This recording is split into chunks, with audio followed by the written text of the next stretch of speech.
5 নম্বর হলো ভাই লোক দেখানো আমল। লোক দেখানো আমল বা রিয়া। নবী করিম সাল্লাল্লাহু আলাইহি ওয়াসাল্লাম বলেছেন, কেউ যদি কোনো ভালো কাজ করে মানুষকে দেখানোর জন্য, এখন তো এমন একটা সময় আসছে ফেসবুকের যুগ, সুবহানাল্লাহ, চুল পরিমাণ কোনো ভালো কাজ করব আর ফেসবুকে পোস্ট হবে না, এটা তো কোনোদিনই হতে পারে না। মক্কা শরীফ গেলাম আমি, আর একটা ছবি দেব না ফেসবুকে, কেমন হয়? চাইতেই হবে, ঠিক না? একটা কলা দিলাম 5 জন মিলে একটা গরিব মানুষকে, ছবি তুলতে হবে 2-4-10টা, ঠিক না ভাই? ঠিক।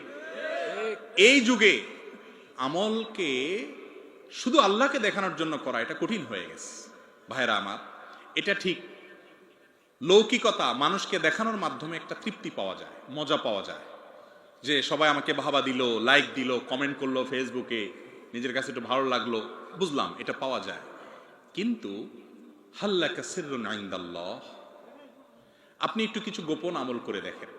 একটা আমল করেন, কাউকে বলবেন না, পৃথিবীতে কাউকে না, নিজের স্ত্রীকে না, বন্ধু বান্ধবকে না, মা বাপকে না, কাউকে না, একদম গোপনে একটা আমল করেন, কাউকে কিছু দেন, এবং এরপরে আপনি শুধুমাত্র একা একা এটা নিজের ভিতরে রাখেন। জীবনে কখনো গল্প দিতে যাবেন না কাউকে যে কিছু করছেন, একটা মানুষ উপকার করছেন, দান করছেন, একটা নফল আমল করছেন, 2 রাকাত নামাজ পড়েন, এমন ভাবে ডানে বামে কেউ নাই, কেউ দেখছে না, একটু এই টাইমে আল্লাহর কাছে খুব ধীরে ধীরে 2 রাকাত নামাজ পড়েন, এই নিয়তে যে শুধু আল্লাহকে দেখাচ্ছি আর কাউকে দেখাচ্ছি না।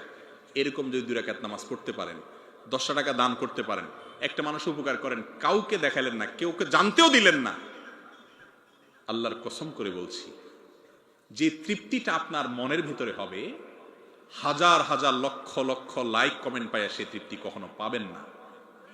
লক্ষ লক্ষ লাইক কমেন্টে যে তৃপ্তিটা পাবেন, সেই তৃপ্তিটার মধ্যে এক ধরনের নোংরামো থাকে, এক ধরনের দেখবেন যে অস্বস্তি থাকে, এক ধরনের মানে কোন একটা দিক থেকে একটা অপূর্ণতা থাকে, সেটা পরিচ্ছন্ন, নির্মল, পবিত্র আনন্দ না। কিন্তু আপনি নিজের ভেতরে এক ধরনের আপনার সেই আমলটাকে লুকোনের মানসিকতা রাখবেন, আল্লাহর সাথে আপনার কথা হবে যে আল্লাহ তোমাকে দেখানোর জন্য করছি, আর কেউ দেখছে না, কেউ জানছে না।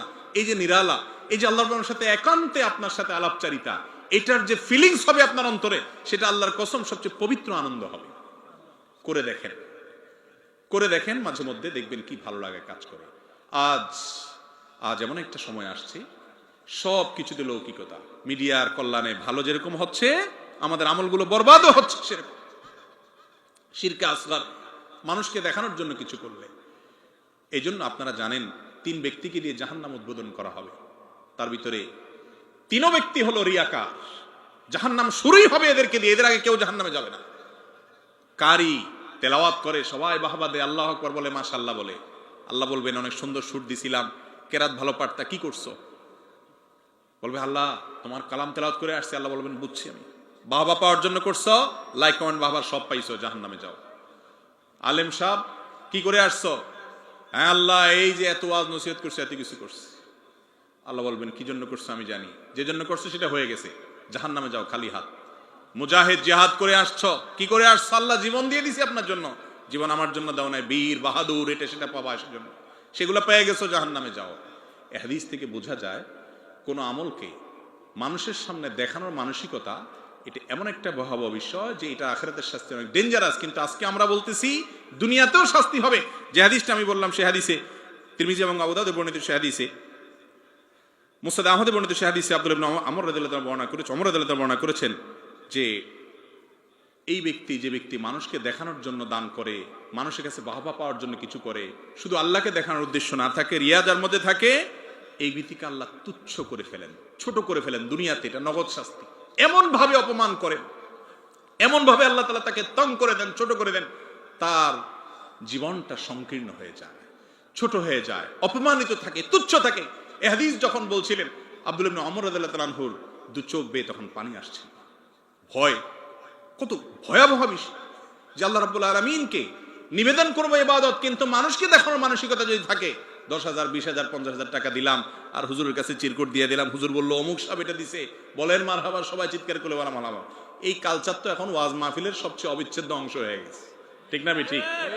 সেই মানুষ খুব কম যে মানুষটা দান করে বলে হুজুর কারোর কাছে বলার দরকার নাই, আমি যার কাছে বলতে চাচ্ছি সে আল্লাহ জানেন, আলিমুম বিযাতিস সুদূর।